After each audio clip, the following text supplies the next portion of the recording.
اللہ کے پیارے نبی فرماتے ہیں، بخاری اور مسلم کی روایت ہے، قیامت کا دن ہوگا، سورج 1 میل کی دوری پر ہوگا، لوگ گرمی سے پسینے سے بحال ہوں گے۔ سبعۃ یظلھم اللہ، 7 طریقے کے بندے اللہ تعالیٰ کے ایسے ہوں گے جن کو اللہ تعالیٰ اپنے عرش کا سایہ دے گا۔ ان 7 خوش نصیب بندوں میں ایک بندہ وہ بھی ہوگا، وَرَجُلٌ ذَكَرَ اللَّهَ خَالِيًا فَفَاضَتْ عَيْنَاهُ، اللہ کا وہ بندہ جس نے تنہائی میں، اکیلے میں، بند کمرے میں بیٹھ کر کے اللہ کو یاد کیا، اپنے گناہوں کو یاد کیا، اپنے پاپوں کو یاد کیا، اپنی نافرمانیوں کو یاد کیا، اور اس کی آنکھوں سے آنسو بہ پڑے، وہ رونے لگا۔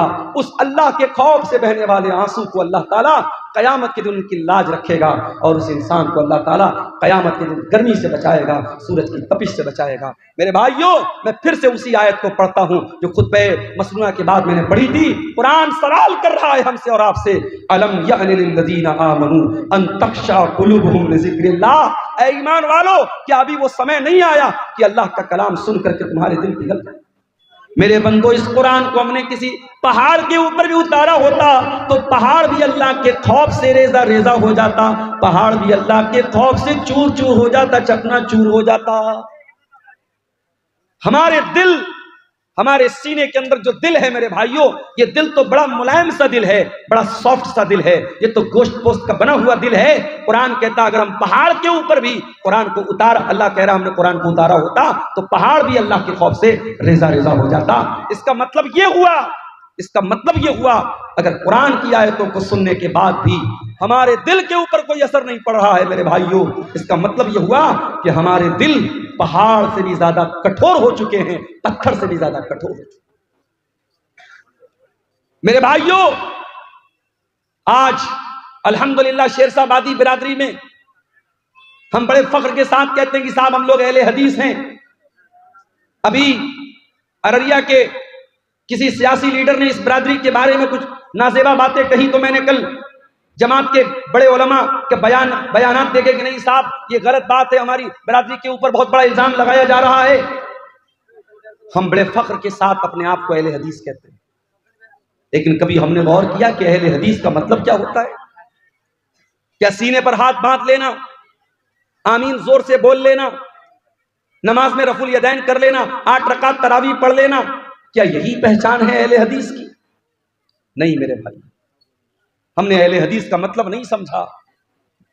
اہل حدیث اس انسان کو بولتے ہیں جو قرآن و حدیث کے اوپر عمل کرتا ہے، صرف زبان سے دعویٰ نہیں کرتا ہے، عمل کرتا ہے، جس کا اخلاق، جس کا کردار، جس کا کیریکٹر، جس کا چال چلن، جس کا چرتر یہ بتاتا ہے کہ ہاں یہ قرآن و حدیث پر چلنے والا ہے، اس انسان کو اہل حدیث کہتے ہیں، اس انسان کو سلفی کہتے ہیں۔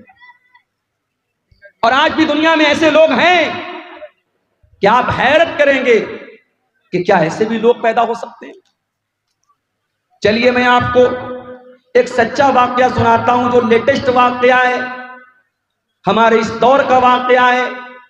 اس دور میں جب انسانیت مردہ ہو رہی ہے، جب اخلاق فنا ہو رہے ہیں، جب لوگ باتیں تو بڑی بڑی کرتے ہیں لیکن عمل کے معاملے میں زیرو ہیں، اس دور کا ایک سچا واقعہ میں آپ کو بتا رہا ہوں۔ چلیے میں آپ کو مدینہ لے کے چلتا ہوں۔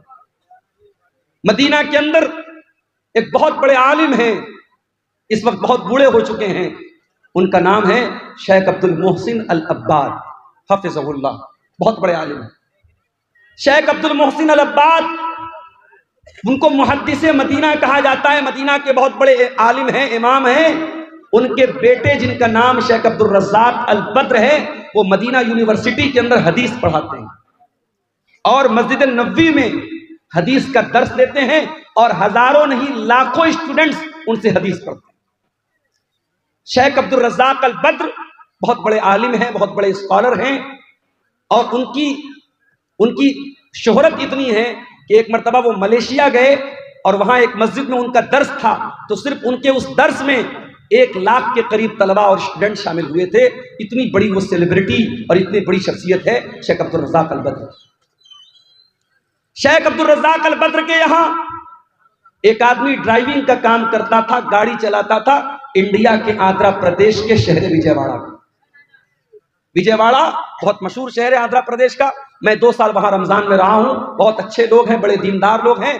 وجے واڑہ کا ایک آدمی سعودی عرب میں شیخ عبدالرزاق البدر کے گھر 4 ویلر کی کار کی ڈرائیونگ کرتا تھا, ڈرائیور تھا. اب ظاہر ہے ڈرائیور کی حیثیت کیا ہوتی ہے بھائی؟ ڈرائیور ایک ملازم ہوتا ہے, نوکر ہوتا ہے, اس کو تنخواہ دیتے ہیں, ہمارے یہاں کام کرتا ہے. وہ ڈرائیور بیمار پڑ گیا. 20 سال تک اس نے سروس کی, پھر بیمار رہنے لگا. اس نے شیخ سے معذرت کی کہ اب میری طبیعت خراب رہتی ہے. وہ انڈیا واپس چلا ہے. آج کے دور میں ایک ڈرائیور گیا, دوسرا ڈرائیور چلایا, کون پوچھنے جاتا ہے؟ شیخ عبدالرزاق البدر اپنے اس بوڑھے ڈرائیور کو روزانہ تو نہیں, مہینے میں 3-4 بار کال کر کے اس کی حال چال پوچھتے ہیں, اس کی طبیعت کے بارے میں رپورٹ لیتے ہیں. پھر ایسا معلوم ہوتا ہے, ایسا پتا چلتا ہے کہ وہ ڈرائیور برین ہیمریج کا شکار ہو جاتا ہے. اس کو برین ہیمریج ہو جاتا ہے, وہ کوما میں چلا جاتا ہے, ہاسپٹل کے ICU کے اندر وہ ایڈمٹ ہو جاتا ہے. شیخ عبدالرزاق البدر کو معلوم ہوتا ہے کہ میرے گھر پہ 20 سال ڈرائیونگ کرنے والا ڈرائیور برین ہیمریج کا شکار ہو چکا ہے اور وجے واڑہ کے ایک ہاسپٹل میں ایڈمٹ ہوا ہے. غور سے سننا میرے پیارے بھائیوں, تقریریں تو آپ نے بہت سنی ہوں گی, لیکن تقریروں میں جو باتیں بیان کی جاتی ہیں, کبھی کبھی ہم کو لگتا ہے کہ وہ باتیں اسٹیج پر تو بیان کرنے کے لائق ہیں, لیکن پریکٹیکل ان کے اوپر عمل نہیں ہو سکتا.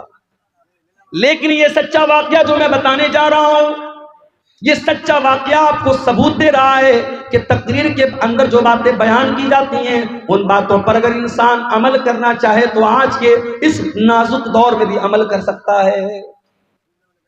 20 سال تک ڈرائیونگ کرنے والا وہ ڈرائیور برین ہیمریج کا شکار ہے, ہاسپٹل میں ایڈمٹ ہے. شیخ عبدالرزاق البدر اس کے بیٹے سے کانٹیکٹ میں ہے, بیٹے سے بات چیت ہوتی ہے. ایک دن بیٹے کے پاس فون آتا ہے کہ آپ کے ابا کی عیادت کرنے کے لیے, ان کی حال چال کے لیے, ان کو دیکھنے کے لیے سعودی عرب سے شیخ عبدالرزاق البدر کی طرف سے کوئی آنے والا ہے.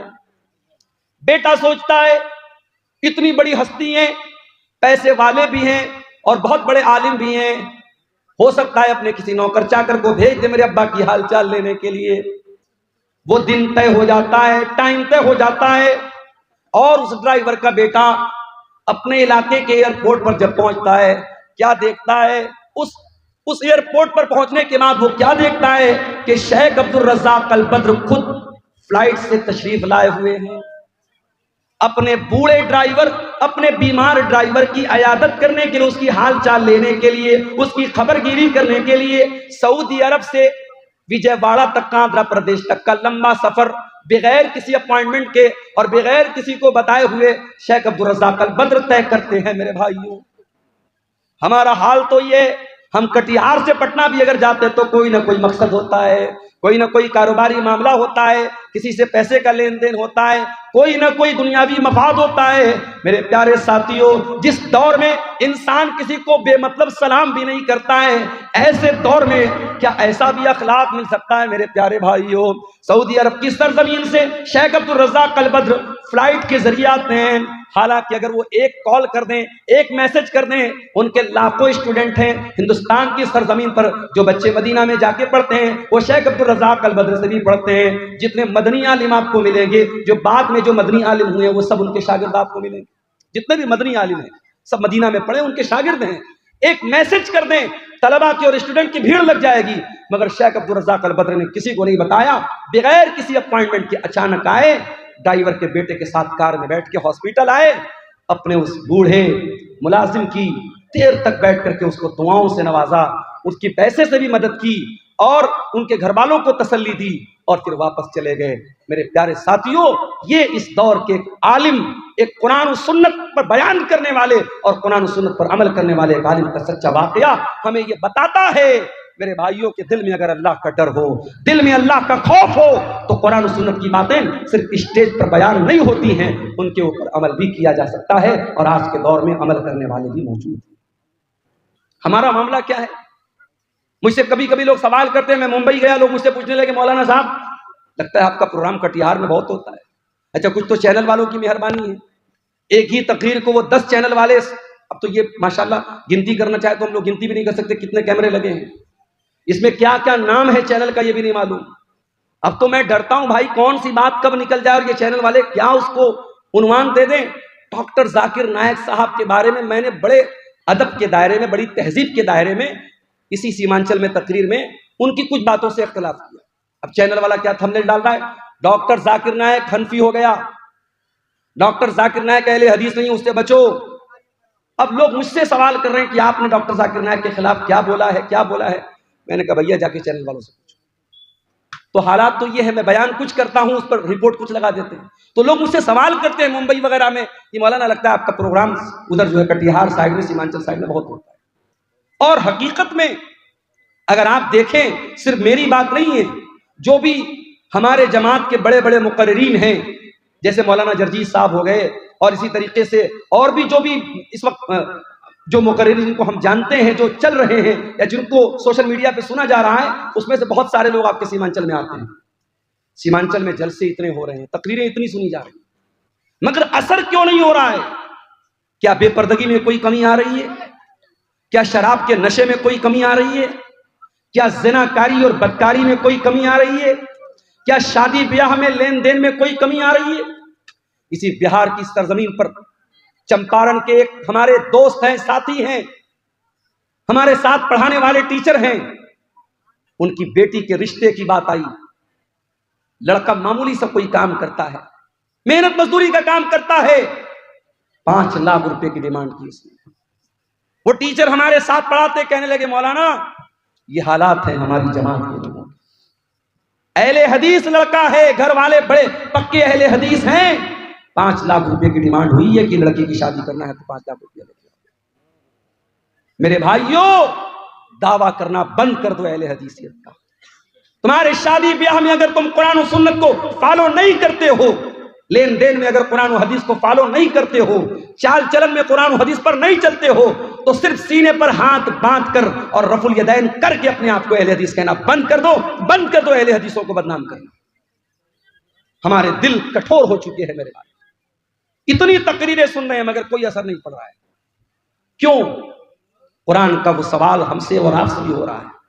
الم یان للذین آمنوا, اے ایمان والو وہ سمے کب آئے گا, وہ ٹائم کب آئے گا, وہ وقت کب آئے گا, ان تخشع قلوبہم لذکر اللہ, کہ اللہ کا کلام سن کر کے صرف تمہارے کانوں کو اچھا نہیں لگے گا بلکہ تمہارے دل کے اوپر بھی اس کا ایفیکٹ پڑے گا, اس کا پربھاؤ پڑے گا. ہمارا حال تو یہ ہو گیا ہے, ایک کان سے سننا ہے دوسرے کان سے کان تک تعلق ہے, بس دل سے کوئی کنیکشن نہیں ہے.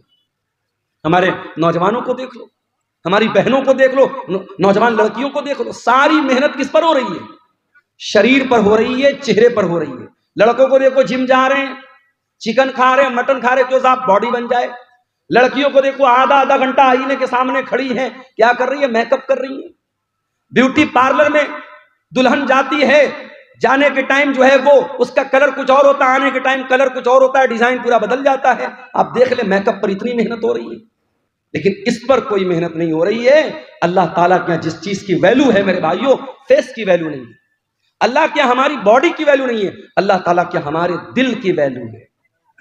ابراہیم علیہ السلام دعا کرتے ہیں وَلَا تُخْزِنِي يَوْمَ يُبْعَثُونَ, اے اللہ تو مجھے قیامت کے دن ذلیل مت کرنا, اے اللہ تو مجھے قیامت کے دن رسوا مت کرنا. یوم لا ينفع مال ولا بنون, جس دن نہ مال کام آئے گا نہ اولاد کام آئے گی, الا من اتى اللہ بقلب سلیم. قیامت کے دن تو وہی کامیاب ہوگا اے اللہ جو صاف ستھرا دل لے کر کے آئے. تمہارے چہرے کتنے صاف ستھرے ہیں, تمہارے بالوں میں کتنی خوبصورتی ہے, تمہارا شریر کتنا خوبصورت ہے, اللہ تعالیٰ کے یہ میٹر نہیں کرتا ہے. ہاں اللہ کیا یہ میٹر کرتا ہے کہ آپ کا دل کتنا صاف ستھرا ہے. کہیں ایسا تو نہیں کہ چہرہ تو بہت اچھا ہے, باڈی تو بہت مضبوط ہے, مگر دل کے اندر گندگی بھری ہے, دل کے اندر لالچ بھرا ہے, دل کے اندر خود غرضی بھری ہے, دل کے اندر مال کی محبت بھری ہے, دل کے اندر دنیا کی محبت بھری ہے, دل کے اندر شرارت بھری ہے. دل صاف نہیں ہوگا میرے بھائیوں, ہم اللہ کے کامیاب نہیں ہو سکتے. دل پر محنت کرو, دل پر محنت. اسی لیے اللہ قرآن کے پہلے پارے میں کہتا ہے, یہودیوں کا ذکر کرتے ہوئے, جب یہودیوں نے اللہ تعالیٰ کی بہت نافرمانی کی, بہت گناہ کیا, اللہ نے فرمایا ثم قست قلوبکم من بعد ذالک فہی کالحجارۃ او اشد قسوہ، اے یہودیو تمہارے دل پتھروں سے زیادہ کٹھور ہو چکے ہیں، پتھروں سے زیادہ سخت ہو چکے ہیں۔ وَإِنَّ مِنَ الْحِجَارَةِ لَمَا يَتَفَجَّرُ مِنْهُ الْأَنْهَارُ، ارے پتھر بھی کچھ ایسے ہوتے ہیں کہ پتھر کے اندر سے نہریں بہتی ہیں۔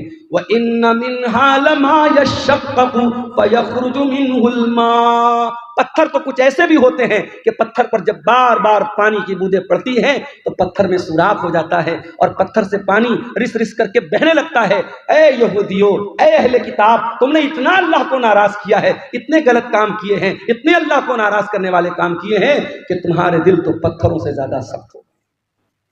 قرآن نے تو یہودیوں کے بارے میں کہا تھا۔ معاف کرنا میرے بھائیوں، ہمیں اور آپ کو اس آیت کو اپنے اوپر بھی آج اپلائی کرنے کی ضرورت ہے۔ کہیں ایسا تو نہیں کہ ہمارے دل بھی پتھروں سے زیادہ کٹھور ہو گئے۔ وہی قرآن جو قرآن ڈاکو سنتا تھا تو سدھر جاتا تھا، توبہ کر لیتا تھا۔ ایک ڈاکو تھا جس کا نام تھا فضیل ابن عیاض، اس کا کام تھا ڈاکہ ڈالنا، لوگوں کے مکان میں جا کے چوری کرنا، لوگوں کا مال ہڑپ لینا، لوگوں کا پیسہ چوری کر لینا۔ ایک دن رات کا وقت تھا، ایک مکان کی چھت پہ جا کے کودتا ہے، رات کا سناٹا ہے، فضیل ابن عیاض ڈاکہ ڈالنے کے لیے، چوری کرنے کے لیے گیا ہے، ایک مکان کی چھت میں کودتا ہے، دور سے کوئی اللہ کا بندہ اپنے گھر میں بیٹھ کے قرآن کی تلاوت کر رہا ہے، اس کی تلاوت کی آواز فضیل ابن عیاض کے کانوں میں پڑتی ہے اور اتفاق سے وہ انسان قرآن کی یہی آیت پڑھ رہا ہے، أَلَمْ يَأْنِ لِلَّذِينَ آمَنُوا أَن تَخْشَعَ قُلُوبُهُمْ لِذِكْرِ اللَّهِ، اے ایمان والو کیا ابھی وہ سمے نہیں آیا کہ اللہ کا کلام سن کر کے تمہارے دل پگھل جائیں، تمہارے دل کانپ جائیں، تمہارے دل نرم پڑ جائیں۔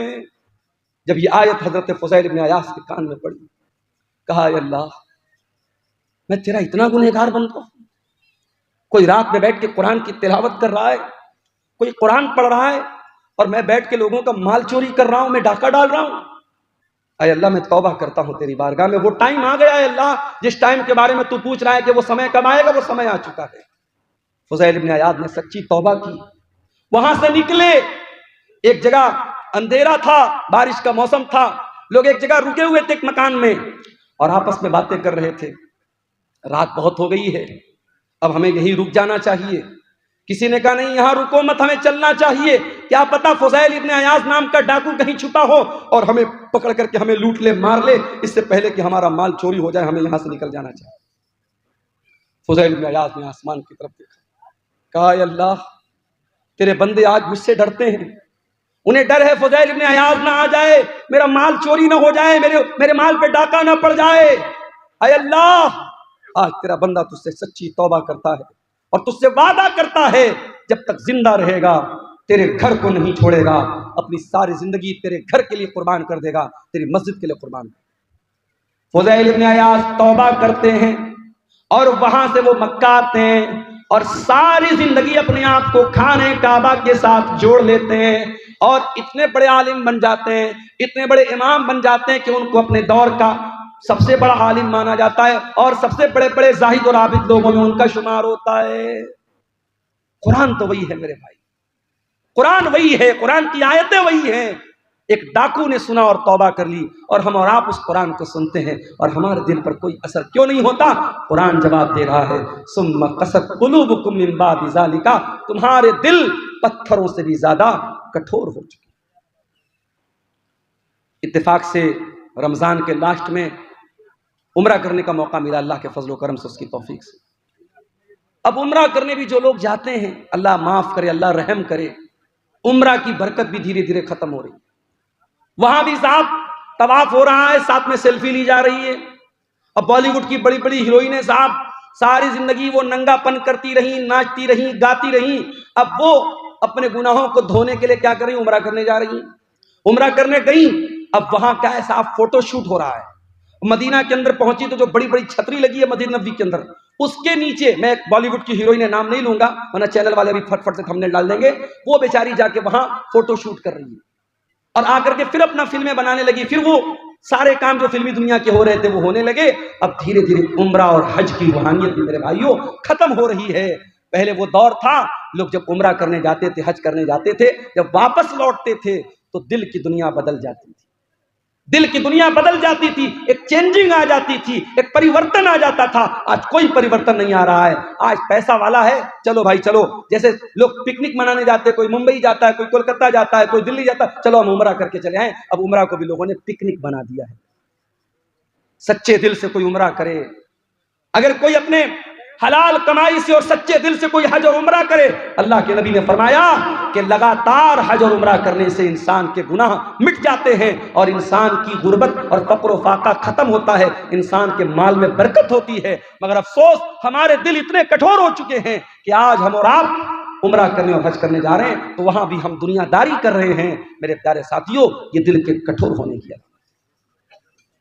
حرم کے اندر آج بھی جب قرآن پڑھا جاتا ہے, اللہ کی قسم کھا کر کے کہتا ہوں, آپ بہار کے سیمانچل کے رہنے والے, آپ کو عربی زبان تو نہیں آتی ہوگی, عام طور سے آپ عربی زبان کا مطلب نہیں جانتے ہوں گے, مگر امام جب حرم کے اندر قرآن پڑھتا ہے ایسا لگتا ہے کہ قرآن ہمارے دلوں کو چیر رہا ہے. جب عذاب کی آیتیں آنے لگتی ہیں, جب جہنم کی آیتیں آنے لگتی ہیں اور حرم کا امام اس آیت کے اوپر رونے لگتا ہے, میں دیکھتا ہوں مسلیان بھی رونے لگتے ہیں, میں دیکھتا ہوں اس میں افریقہ کا کالا بھی رو رہا ہے, اس میں یورپ کا گورا بھی رو رہا ہے, اس میں بنگلہ دیش کا بنگالی بھی رو رہا ہے, اس میں انڈیا کا انڈین بھی رو رہا ہے. جن کی زبان عربی نہیں ہے, جن کو عربی زبان نہیں آتی ہے, جو عربی زبان کو نہیں سمجھتے, مگر قرآن کی ایسی کیفیت ہے میرے بھائیوں, قرآن کا ایسا اثر ہے کہ قرآن ڈائریکٹ دل پر اثر کرتا ہے.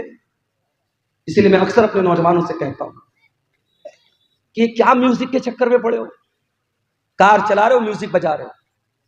ابھی میرا ایک پروگرام تھا دربھنگا میں, اب ڈرائیور بیچارہ غیر مسلم تھا, رات کا ٹائم تھا, مجھے جلدی نکلنا بھی تھا, صبح کلاس بھی کرنی تھی. ڈرائیور نے کہا مولانا صاحب اگر اجازت ہو تو گانا بجا لوں. میں نے کہا بھائی تو بڑا گڑبڑ معاملہ ہے یار, اب تم مجھ سے گانا بجانے کی اجازت مانگ رہے ہو. میں نے کہا دیکھیے رات کا سمے ہے, آپ کو بھی نیند لگ رہی, تقریر کر کے آپ تھکے ہارے ہیں, اور میں اگر کچھ بجاؤں گا نہیں تو مجھے بھی نیند آنے لگے گی, پھر ایکسیڈنٹ ہو سکتا ہے. میں نے کہا اچھا چلو ٹھیک ہے, تم گانا بجانا چاہتے ہو بجا لو, ہلکی آواز میں بجاؤ, میں پیچھے لیٹ جاتا ہوں, سو جاتا ہوں.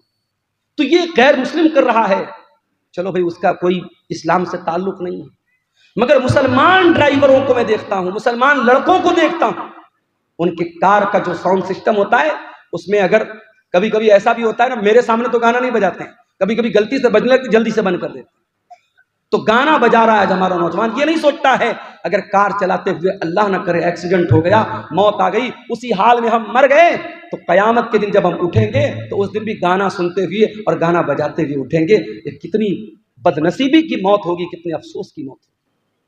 کانوں میں ایئر فون ٹھوس کے اور کانوں میں ایئرپورٹ ٹھوس کر کے وہ گانا سن رہا ہے, اللہ نہ کرے اسی حال میں اگر روح نکل گئی اور دل کی دھڑکن بند ہوگی تو کیا حال ہوگا تیرا.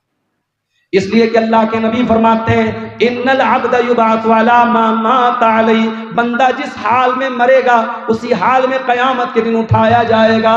جو قرآن پڑھتے ہوئے مرے گا وہ قرآن پڑھتے ہوئے اٹھایا جائے گا, جو گانا سنتے ہوئے مرے گا وہ گانا سنتے ہوئے اٹھایا جائے گا, جو گندی ویڈیو دیکھتے ہوئے مرے گا وہ گندی ویڈیو دیکھتے ہوئے اٹھے گا, جو زنا کرتے ہوئے مرے گا وہ زنا کرتے ہوئے اٹھے گا, جو شراب پیتے ہوئے مرے گا وہ شراب پیتے ہوئے اٹھے گا, جو حلال کام کرتے ہوئے مرے گا وہ حلال کام کرتے ہوئے اٹھے گا.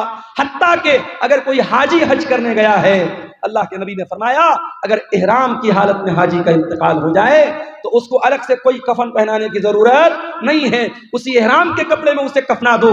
اس لیے کہ قیامت کے دن وہ حاجی جب اٹھے گا تو اسی احرام کے کپڑے میں اٹھے گا اور لبیک اللہم لبیک کہتے ہوئے اٹھے گا.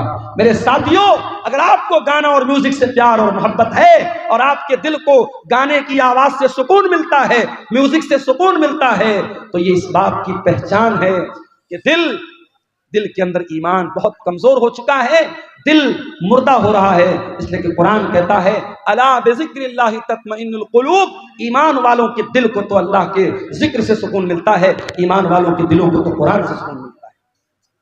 ہمارے پیارے نبی صلی اللہ تعالی علیہ وسلم قرآن پڑھا بھی کرتے تھے اور قرآن سنا بھی کرتے تھے. ایک مرتبہ آپ نے حضرت عبداللہ بن مسعود سے کہا اے عبداللہ تم مجھے قرآن پڑھ کے سناؤ. عبداللہ بن مسعود بہت اچھا قرآن پڑھتے تھے, بہت خوبصورت آواز تھی. عبداللہ بن مسعود نے کہا کہ اے اللہ کے رسول میں آپ کو قرآن پڑھ کے سناؤں؟ یہ قرآن تو آپ ہی کے اوپر اترا ہے، میں آپ کو کیسے پڑھ کے سناؤں؟ آپ نے فرمایا اے عبداللہ انی احب ان اسمعہ من غیری، آج میں دوسرے کے منہ سے قرآن سننا چاہتا ہوں، آج تم مجھ کو قرآن پڑھ کے سناؤ۔ حضرت عبداللہ قرآن پڑھنے لگے، اللہ کے نبی سن رہے ہیں، حضرت عبداللہ قرآن پڑھ رہے ہیں۔ اللہ اکبر، اللہ کے نبی بیٹھ کر کے قرآن سن رہے ہیں۔ میرے نوجوانوں ذرا دل پہ ہاتھ رکھ کے بتاؤ، آخری بار تم نے اپنے موبائل میں قرآن کب سنا تھا؟ چلو آؤ اسی بات پر چیک کیا جائے، تمہارے یوٹیوب کی ہسٹری چیک کی جائے، تمہارے براؤزر کی ہسٹری چیک کی جائے، تم نے لاسٹ ٹائم قرآن کو کب پلے کیا تھا، تمہارے موبائل میں قرآن کب تم نے سنا تھا، قرآن کو کب چلایا تھا؟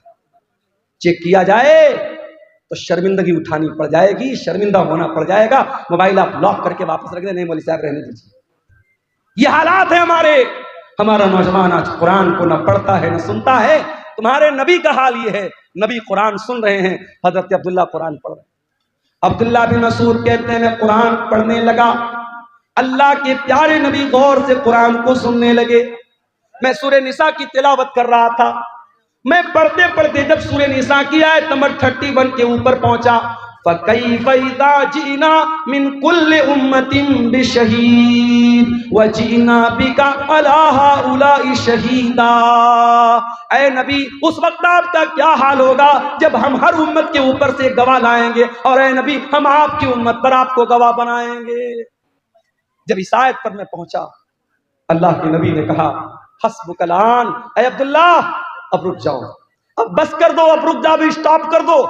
حضرت عبداللہ بن مسعود کہتے ہیں میں نے نظروں کو اٹھا کر کے دیکھا کہ اللہ کے نبی مجھ کو کیوں روک رہے ہیں، کیوں منع کر رہے ہیں۔ فَإِذَا عَيْنَاهُ تَذْرِفَانِ، میں نے کیا دیکھا کہ اللہ کے نبی کی آنکھوں سے آنسو بہ رہے ہیں، اللہ کے نبی رو رہے ہیں، اللہ کے نبی کی آنکھوں سے آنسو بہ رہے ہیں۔ وہ ذمہ داری کا جو احساس آپ کو ہوا، جو ذمہ داری قیامت کے دن آپ کے کندھوں پر ڈالی جائے گی، اس ذمہ داری کو یاد کر کے اللہ کے نبی رو رہے ہیں۔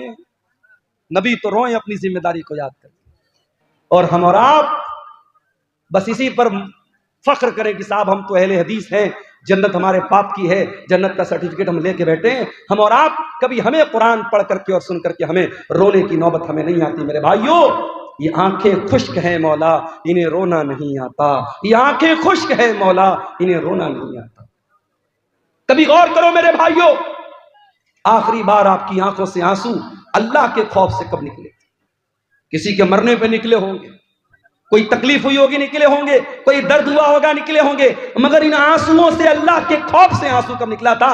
ذرا سوچنا میرے بھائیوں، ذرا ہم سب اپنے گریبان میں جھانکیں اور سوچیں اللہ کے خوف سے آنسو کب نکلا تھا؟ اللہ کے نبی فرماتے ہیں لَيْسَ شَيْءٌ أَحَبُّ إِلَى اللَّهِ مِن قَطْرَتَيْنِ، اللہ تعالیٰ کو دو قطرے بہت پسند ہیں، دو قطرے اللہ تعالیٰ کو بہت پسند ہیں۔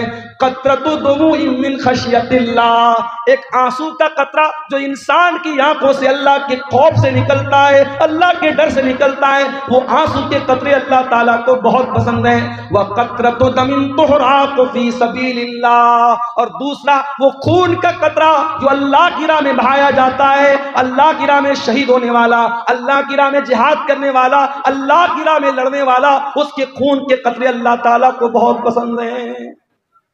وہ آنسو جو اللہ کے خوف سے نکلتے ہیں میرے بھائی، وہ آنسو اللہ کو بہت پسند ہے۔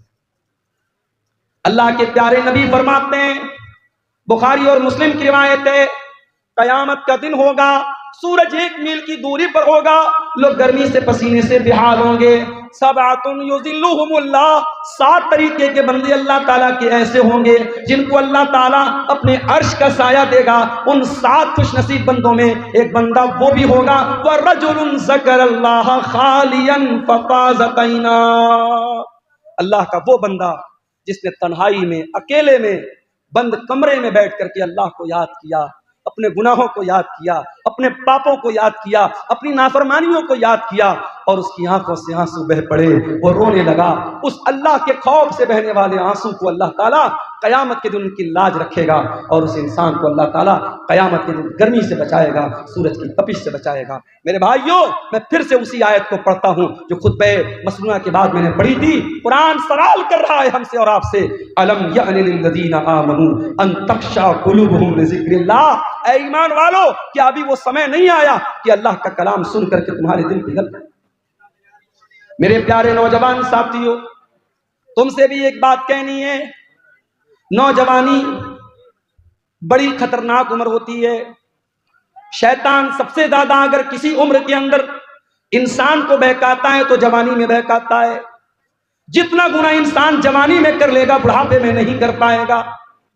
شراب انسان عام طور سے جوانی میں پیتا ہے، زناکاری کے اڈے عام طور سے جوانی میں آباد ہوتے ہیں، ٹائم کا غلط استعمال عام طور سے جوانی میں انسان کرتا ہے۔ جب انسان 50 سال کا ہو جاتا ہے، 60 سال کا ہو جاتا ہے تو آٹومیٹک اس کو یہ احساس ہو جاتا ہے اب تو مرنے والا ہوں، اب تو قبر میں جانے والا ہوں، تب تو انسان آٹومیٹک سدھر جاتا ہے۔ اصل جو سدھرنے کی عمر ہے وہ تو جوانی کی عمر ہے، جو توبہ کرنے کی عمر ہے، جو اللہ سے معافی مانگنے کی عمر ہے، معاف کرنا، وہ 20 سے 40 سال کے بیچ کی عمر۔ فارسی کا ایک شاعر کہتا ہے، در جوانی توبہ کردن شیوے پیغمبری، وقت پیری گرگ ظالم می شود پرہیزگار۔ جوانی میں توبہ کرنا نبیوں کا طریقہ ہے، بڑھاپے میں تو بھیڑیا بھی شریف بن جاتا ہے۔ جب پیٹ میں آنت نہیں، منہ میں دانت نہیں، تب شریف بن گئے تو کون سا کمال۔ میرے پیارے نوجوان ساتھیوں، آج اپنی جوانی کا غلط استعمال کرنے کے پہلے سوچ لینا کہ اللہ تعالیٰ کیا اس کا حساب دینا پڑے گا۔ گناہ کی لذت تو آج مل جائے گی، گناہ کا مزہ تو مل جائے گا، مگر اس گناہ کے بعد اس کا جو اثر تمہاری زندگی پر پڑے گا، جو پچھتاوا تمہیں ہوگا، اس پچھتاوے کے بعد تمہارے سامنے کوئی راستہ نہیں ہوگا۔ اس لیے کہ میرے نوجوان بھائیوں، اس بات کی کوئی گارنٹی نہیں ہے کہ آج آپ نوجوان ہیں کل آپ بڑھاپے تک زندہ رہیں گے۔ کیا گارنٹی؟ اپنی آنکھوں سے میں نے دیکھا ہے، بالکل جوان آدمی ہمارے یو پی کے اندر بنارس سے 100 کلومیٹر دور ہے الہ آباد میں بالکل نوجوان ینگ لڑکا مجھے ملتا ہے، پیشے سے ڈاکٹر ہے، اور میری عادت ہے اگر تقریر میں کوئی ویل کوالیفائڈ، ویل ایجوکیٹڈ، پڑھا لکھا اگر انسان اگر ملنے آتا ہے، میں بڑی توجہ سے ملتا ہوں، کیونکہ آج کے اس دور میں پڑھے لکھے لوگ اور جو ہے سماج میں جن کا ایک مقام اور اسٹیٹس ہے، اس طریقے کے لوگ اگر پروگرام میں آ رہے ہیں اور علماء سے ملنے آ رہے ہیں، یہ بڑی بات ہے۔ ایسے لوگوں کا ہمیں ویلکم کرنا چاہیے، استقبال کرنا چاہیے۔ نوجوان لڑکا ہے 20-22 سال کا، ملنے آتا ہے، مولانا آپ کی تقریر بہت شوق سے سنتا ہوں، بڑی محبت کرتا ہوں، نمبر کا آدان پردان ہوتا ہے، بیچ بیچ میں کبھی کبھی واٹس ایپ بھی کرتا ہے، فیس بک بھی چلاتا تھا وہ لڑکا۔ پھر ایک دن اس کے فیس بک پر ایک پوسٹ آئی، میں بہت بیمار ہوں، میرے لیے دعا کیجیے گا، میں بہت بیمار ہوں۔ اس کے بعد اس پوسٹ کے ڈالنے کے بعد تقریباً 1-2 ہفتے کے بعد خبر آتی ہے کہ ڈاکٹر فلاں صاحب جو الہ آباد کے رہنے والے ہیں، بلڈ کینسر ہو گیا، انتقال ہو گیا۔ 1 سال پہلے جب وہ لڑکا ملا تھا مجھے، اس کی باڈی کو دیکھ کر کے میں سوچ بھی نہیں سکتا تھا کہ 1 سال بعد اس کے مرنے کی خبر آئے۔ ہم نہیں جانتے میرے بھائیوں ہماری موت کا کیا بہانہ بنے گا۔ ہمارے اتر پردیش ہی کے ایک نوجوان عالم دین تھے، مولانا عبد الرحمن سلفی، ممبئی کے اندر ایک مسجد میں امامت کراتے تھے۔ کئی پروگراموں میں ہم لوگوں نے ساتھ میں پروگرام کیا، بنگال میں اور اسی طریقے سے ممبئی میں، اور 1 سال رمضان میں تفسیر کا بیان کرنے کے لیے کرنول شہر میں آندھرا پردیش میں نے بات کر کے ان کو وہاں پہ اپوائنٹ کیا تھا، وہاں پر بھی وہ گئے تھے، بڑی محبت کرتے تھے مجھ سے، میں بھی محبت کرتا تھا ان سے۔ ایک پروگرام میں ممبئی سے پونا جاتے ہیں، اور پونا کا پروگرام کر کے چونکہ مسجد کی امامت، کہتے دنیا کی سب سے ٹف ڈیوٹی ہوتی ہے مسجد کی امامت۔ دنیا کی اور ڈیوٹی میں 8 گھنٹہ ڈیوٹی کرنا ہے، 10 گھنٹہ ڈیوٹی کرنا ہے، 12 گھنٹہ ڈیوٹی کرنا ہے، مگر مسجد کے امام کو 24 گھنٹے ڈیوٹی کرنا ہے۔ فجر کی نماز میں سارا محلہ نہ آئے کوئی مسئلہ نہیں ہے، مولوی صاحب کیوں نہیں آئے، مولوی صاحب کیوں نہیں آئے؟ مولوی صاحب شادی شدہ ہیں، بیوی کے ساتھ رہتے ہیں، ہو سکتا ہے ناپاک ہوئے ہوں، طبیعت ٹھیک نہ رہی ہو، رات میں نہانے کا موقع نہ ملا ہو، پانی گرم کرنے کا موقع نہ ملا ہو، کوئی بھی وجہ رہی ہو، نہیں صاحب امام صاحب کی تنخواہ کاٹی جائے گی، فجر کی نماز میں کیوں نہیں آئے؟ یہ آج کیا ہو رہا ہے؟ میں سمجھ رہا ہوں بارش کا موسم ہے، دھیرے دھیرے یہاں بارش کی بوندیں ہمارے یوٹیوبر حضرات کے موبائلوں پر بھی چو رہی ہے۔ بہت لمبا ٹائم نہیں لوں گا آپ سے، کچھ دیر اور صبر کر لیجئے، قرآن و حدیث کی باتیں ہیں، انشاءاللہ فائدہ ہوگا۔ میرے بھائیوں آج سب سے ٹف ڈیوٹی اگر کسی کی ہے تو امام کی ڈیوٹی۔ مولانا عبد الرحمن سلفی بالکل ینگ ایج کے 2 چھوٹے چھوٹے بچوں کے باپ ہیں، میں ان کے گاؤں میں بھی گیا ہوں، اتر پردیش میں سدھارتھ نگر میں ان کا گاؤں ہے۔ پونا میں پروگرام ہوا، رات ہی میں ان کو ممبئی واپس آنا ہے کیونکہ فجر کی نماز بھی ان کو پڑھانا ہے۔ وہاں ممبئی اور پونا کے بیچ میں ٹیکسی چلتی ہے اور بڑی اسپیڈ میں وہ ٹیکسی والے چلاتے ہیں کیونکہ ان کو رات میں جلدی جلدی ممبئی سے پونا، پونا سے ممبئی کرنا رہتا ہے، زیادہ پیسہ کمانا رہتا ہے۔ ڈرائیور نے بے حساب گاڑی چلائی، بڑی اسپیڈ میں گاڑی چل رہی تھی، 100-150 کی اسپیڈ میں گاڑی چل رہی تھی۔ ایک جگہ راستے میں جو ڈیوائیڈر ہوتا ہے اس ڈیوائیڈر میں لے جا کے ڈرائیور نے پوری اسپیڈ میں گاڑی ٹھوک دی۔ گاڑی کے اندر 10 لوگوں میں سے 7 لوگ آن دا اسپاٹ انتقال کر گئے۔ مولانا عبد الرحمن سلفی اللہ رحمت مغفرت فرمائے، آن دا اسپاٹ ان کا انتقال ہو گیا، پورا سر پچک گیا اور بڑی مظلومانہ طریقے سے ان کی موت ہو گئی۔ کیا وہ پونا جانے کے پہلے انہوں نے سوچا تھا کہ میرے ساتھ ایسا ہو جائے؟ ہم نہیں جانتے میرے بھائی کون سا ایکسیڈنٹ، کون سی بیماری، کون سا بہانہ ہماری زندگی کی سانسوں کی ڈور کو ختم کر دے گا، ہمارا دل دھڑکنا بند ہو جائے گا۔ میرے بھائیوں، زندگی کا ناجائز استعمال مت کرو، جوانی کی ان گھڑیوں کا مس یوز مت کرو۔ اس جوانی میں غلط کام کر کے اگر اللہ کے چلے گئے بغیر توبہ کیے تو پچھتانا پڑے گا میرے بھائی۔ ان تقول نفس یا حسرتا علی ما فرطت فی جنب اللہ، اے میرے بندو اللہ سے توبہ کر لو، معافی مانگ لو، سدھر جاؤ، اس کے پہلے کہ قیامت کے دن تم کو کہنا پڑے کہ ہائے ہماری بربادی، کاش میں نے یہ لاپرواہی نہ کی ہوتی، وَإِن كُنتُ لَمِنَ السَّاخِرِينَ، کاش میں نے اللہ کے دین کا مذاق نہ اڑایا ہوتا، کاش میں بھی دین پر چلتا، میں اللہ کے راستے پر چلتا۔ میرے بھائیوں، کبھی برف بیچنے والے کو آپ نے دیکھا ہوگا، برف بیچنے والا جتنا جلدی پاسبل ہو برف بیچ کے نکل جانا چاہتا ہے کیونکہ جتنی تیزی سے اس کی برف پگھلے گی اس کا پیسہ برباد ہو جائے گا۔ ایک آدمی مارکیٹ میں برف بیچ رہا تھا، صبح سے دوپہر ہو گئی، تھوڑی سی اس کی برف بکی تھی اور بڑی تیزی سے دن گزر رہا ہے اور برف اس کی پگھلتی چلی جا رہی ہے۔ ایک آدمی نے دیکھا کہ وہ برف بیچنے والا جب دوپہر ہو گئی اور برف نہیں بک رہی ہے تو وہ چلانے لگا اور کہنے لگا کہ اے لوگوں، اس کے پہلے کہ میرا کیپٹل ختم ہو جائے، میری پونجی ختم ہو جائے، میرا سرمایہ ختم ہو جائے، میری برف کو خرید لو، میرا برف خرید لو اس سے پہلے کہ میں لٹ جاؤں، میں برباد ہو جاؤں۔ وہ آدمی کہتا ہے اس برف بیچنے والے کو جب میں نے دیکھا تب مجھے قرآن کی اس آیت کا مطلب سمجھ میں آیا، والعصر ان الانسان لفی خسر، قسم ہے زمانے کی، بے شک انسان بہت بڑے گھاٹے میں ہے۔ جو انسان اپنے ٹائم کی قدر نہ کرے، اپنے سمے کی قدر نہ کرے، اپنی جوانی کی قدر نہ کرے، اپنے ٹائم کا صحیح استعمال نہ کرے، اس سے بڑا خسارے میں اور اس سے بڑا نقصان اٹھانے والا میرے بھائیوں کوئی نہیں ہے۔ آج ہمارے نوجوان ساتھیوں کو اس پر بھی غور کرنے کی ضرورت ہے کہ آپ اپنی جوانی کو کہاں گزاریں۔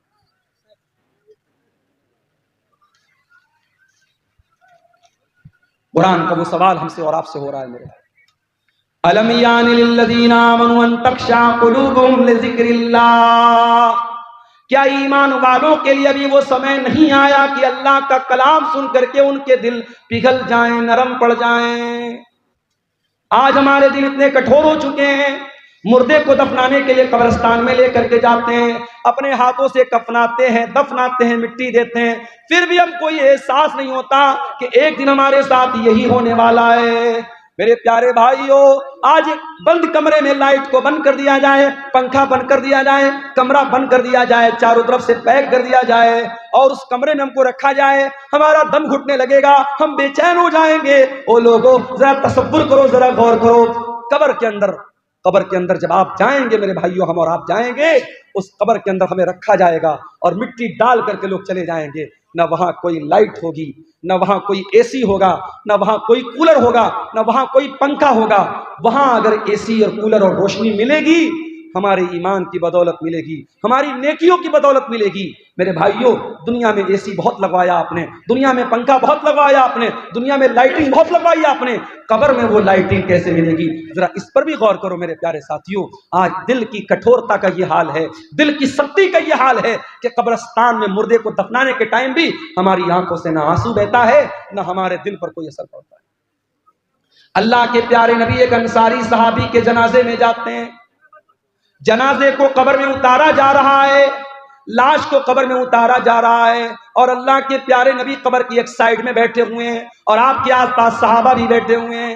اچانک اللہ کے نبی نے قبر کی طرف دیکھا اور قبر میں ہونے والا جو عذاب ہے، قبر میں ہونے والے جو حالات ہیں، ان کے بارے میں سوچ کر کے اللہ کے نبی رونے لگے، اتنا روئے، اتنا روئے، حدیث کے الفاظ حتی بل الثری، آپ کے آنسوؤں سے اس جگہ کی زمین بھیگ گئی، وہاں کی مٹی بھیگ گئی، اور آپ نے اس قبر کی طرف اشارہ کر کے فرمایا لمثل ھذا فاعدوا یا اخوانی، اے میرے صحابہ اس قبر کی تیاری کرو، یہاں تم کو جانا ہے، اس قبر میں تم کو جانا ہے، یہاں تم کو حساب دینا ہے، تیاری کرنا ہے تو اس قبر کی تیاری کرو۔ میرے پیارے ساتھیوں، آج حالات یہ ہیں، میں آپ کے کٹیہار کا حال نہیں جانتا، میں آپ کے پورنیہ ارریہ کا حال نہیں جانتا، مگر بنارس کے قبرستانوں میں میں نے دیکھا کہ بہت سارے نوجوان قبرستان پہ بیٹھ کر جوا کھیلتے ہیں، بہت سارے نوجوان قبرستان پہ بیٹھ کے شراب پیتے ہیں، بہت سارے نوجوان موبائل پر گندی ویڈیو دیکھتے ہیں۔ یعنی جہاں ہمارے مردے دفن ہیں، جہاں اپنے اپنے عمل کے حساب سے قبر میں ان کے ساتھ معاملہ ہو رہا ہے، اس قبرستان میں بیٹھ کر کے بھی آج انسان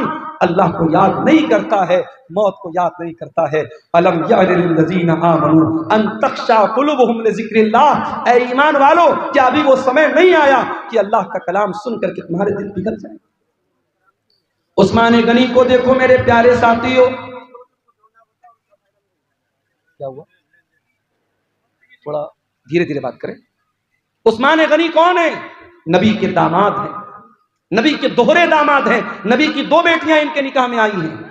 عثمان غنی وہ عثمان ہے، ہر موقع پر اللہ کے دین کے لیے، مسجد کے لیے، نبی کے مدرسے کے لیے، نبی کے صحابہ کو پانی پلانے کے لیے، اسلام کی راہ میں لٹانے کے لیے عثمان غنی اپنی دولت کا منہ کھول دیتے ہیں۔ عثمان غنی نے کبھی اپنے قدم کو پیچھے نہیں رکھا۔ وہ عثمان غنی جن کا نام لے کر کے نبی نے کہا تھا ما ذر عثمان ما عمل بعد اليوم قط، عثمان نے اتنا اللہ کی راہ میں دے دیا ہے، عثمان کا کوئی گناہ بھی اس کا کچھ بگاڑ نہیں سکتا ہے۔ وہ عثمان غنی جب قبرستان سے گزرتے تھے زار و قطار رونے لگتے تھے۔ کسی نے پوچھا کہ اے عثمان کیا بات ہے، جنت کی بات آتی ہے تو آپ نہیں روتے ہیں، جہنم کی بات آتی ہے تو آپ نہیں روتے ہیں، قبرستان کو دیکھ کر کے کیوں رونے لگتے ہیں؟ عثمان غنی کہتے ہیں او لوگوں، میں نے اپنے پیارے نبی کو یہ فرماتے ہوئے سنا ہے ان القبر اول منزل من منازل الاخرہ، یہ قبر آخرت کی پہلی سیڑھی ہے، قبر آخرت کی پہلی منزل ہے، جس نے اس منزل کو پار کر لیا اس کے لیے آگے کی منزل آسان ہے۔ اے لوگوں، جب میں قبر کو دیکھتا ہوں مجھے اپنی آخرت یاد آ جاتی ہے اور میں اپنے آنسوؤں پر کنٹرول نہیں کر پاتا ہوں۔ آج ہمیں اور آپ کو کیا قبرستان پہ جا کے موت یاد آتی ہے؟ نہیں یاد آتی۔ آج تو قبرستان اور قبر پر بھی آج میلہ لگتا ہے۔ آپ کو یقین نہ آئے ممبئی کی حاجی علی کی درگاہ پہ جا کے آپ دیکھ لیں، یقین نہ آئے لکھنؤ کی دیوا کی درگاہ پہ آپ جا کے دیکھ لیں، یقین نہ آئے امبیڈکر نگر بسکھاری میں کچھوچا کی درگاہ پہ آپ جا کے دیکھ لیں، یقین نہ آئے اجمیر میں خواجہ معین الدین چشتی اجمیری کی درگاہ پہ جا کے دیکھ لیں، وہاں آپ کو لڑکیاں بھی نظر آئیں گی، لڑکے بھی نظر آئیں گے، شرک بھی ہو رہا ہے، نظروں کا گناہ بھی ہو رہا ہے، بدچلنی اور بے حیائی بھی ہو رہی ہے۔ آج قبر پہ جا کے موت کس کو یاد آتی ہے؟ میرے پیارے ساتھیوں، قرآن کا سوال برقرار ہے الم یعن للذین آمنوا ان تخشع قلوبہم لذکر اللہ، اے ایمان والو کیا ابھی وہ سمے نہیں آیا کہ اللہ کا کلام سن کر کے تمہارے دل پگھل جائے؟ آج ہماری راتیں گناہوں میں گزرتی ہیں۔ ہمارے نبی راتوں کو رویا کرتے تھے، تہجد کی نماز میں آپ روتے تھے، اور ایک دن آپ تہجد کی نماز کے لیے اٹھتے ہیں اور فجر کی اذان تک آپ روتے رہتے ہیں، اور جب حضرت بلال آ کر کے پوچھتے ہیں اے اللہ کے نبی آپ اتنا کیوں روتے ہیں، تو اللہ کے نبی کہتے ہیں کہ اے بلال آج کی رات میرے اوپر قرآن کی ایسی آیت اتری ہے کہ اس آیت پر جو غور کرے اور جو اس آیت کو پڑھے اور غور نہ کرے اس کے لیے بربادی ہے۔ کون سی آیت تھی؟ سورہ آل عمران کی آیت تھی ان فی خلق السماوات والارض واختلاف اللیل والنہار لآیات لأولی الالباب، بے شک ان لوگوں زمین و آسمان کی تخلیق کے اندر اور رات اور دن کے آنے جانے کے اندر غور کرنے والوں کے لیے، عقل مند لوگوں کے لیے نشانیاں ہیں۔ ان تمام کائنات کے اندر جو غور کرتا ہے وہ عقل مند ہے، اور اس عقل مند انسان کی پہچان کیا ہے؟ وہ اللہ کو یاد کرتا ہے، وہ اٹھتے بیٹھتے لیٹتے جاگتے اللہ کو یاد کرتا ہے۔ بارش تیز ہو رہی ہے میرے خیال سے، یہ ایک صاحب نے کچھ سوالات کیے ہیں، ان کو دیکھ لیتے ہیں۔ اولاد کو جائیداد سے محروم کرنا کیسا ہے؟ گناہ ہے، بہت بڑا گناہ ہے۔ اولاد جتنی بھی نافرمان ہو، اولاد کو ماں باپ کو یہ ادھیکار نہیں ہے کہ اس کو جائیداد سے آپ کریں، محروم کریں۔ میں اسی کٹیہار کے علاقے میں بیان کر چکا ہوں کہ بہت سارے ایسے کیس بھی دیکھنے کو ملے ہیں کہ باپ کی وجہ سے بیٹے کی آنکھ میں آنسو، باپ ایک بیٹے کو اپنی ساری زمین و جائیداد دے رہا ہے اور دوسرے بیٹے کو محروم کر رہا ہے۔ یہ ناانصافی اور یہ عدل و انصاف کا گلا گھونٹنا، میرے بھائیوں اس کا حساب اللہ کے ہم کو دینا پڑے گا، یہ ناانصافی نہیں چلے گا۔ ایک سوال یہ آیا ہے ایویٹر میں پیسہ لگانا کیسا ہے؟ ایویٹر ہو، چاہے ڈریم 11 ہو، چاہے کوئی بھی ایسا ایپ ہو جس میں ہم پیسہ لگا کر کے پیسہ ڈبل بھی کر سکتے ہیں، پورا پیسہ ڈبا بھی سکتے ہیں۔ پیسے کو داؤں پہ لگانا یہ جوا ہے۔ جہاں آپ پیسہ لگا کر کے داؤں پہ لگا رہے ہیں، خطرے پہ لگا رہے ہیں کہ پیسہ آپ کا ڈوب بھی سکتا ہے اور پیسہ ڈبل بھی ہو سکتا ہے، یہ کوئی بزنس نہیں ہے، جوا ہے، سٹا ہے، جو اسلام میں حرام ہے۔ اسلام میں پیسہ لگا کر کے پیسہ کمانے کا دو طریقہ ہے۔ ایک طریقہ تو یہ کہ آپ ڈائریکٹ بزنس کریں، آپ کو اللہ نے پیسہ دیا ہے، آپ کوئی دکان کھول لیں، کوئی شاپ کھول لیں، کوئی بزنس اسٹارٹ کر لیں۔ اور دوسرا طریقہ یہ ہے، اگر آپ کے پاس ٹائم نہیں ہے، آپ کسی ایسے انسان کو جس کے پاس کیا کریں، بند کر دیں، بہت زیادہ بات ہے نا، چلیے تو ٹھیک ہے۔ یہ ایک دو سوال اور ہے، رفع الیدین کے بغیر نماز ہوگی کہ نہیں ہوگی؟ رفع الیدین کے بغیر نماز ہو جائے گی۔ رفع الیدین فرض نہیں ہے، مگر جان بوجھ کر کے جو نماز کے اندر رفع الیدین نہیں کرے گا، وہ اللہ کے حساب اس کو دینا پڑے گا کہ تو نے جان بوجھ کر کے نبی کی سنت کو کیوں چھوڑا۔ اور چوتھا سوال ہے کہ عورتیں اپنے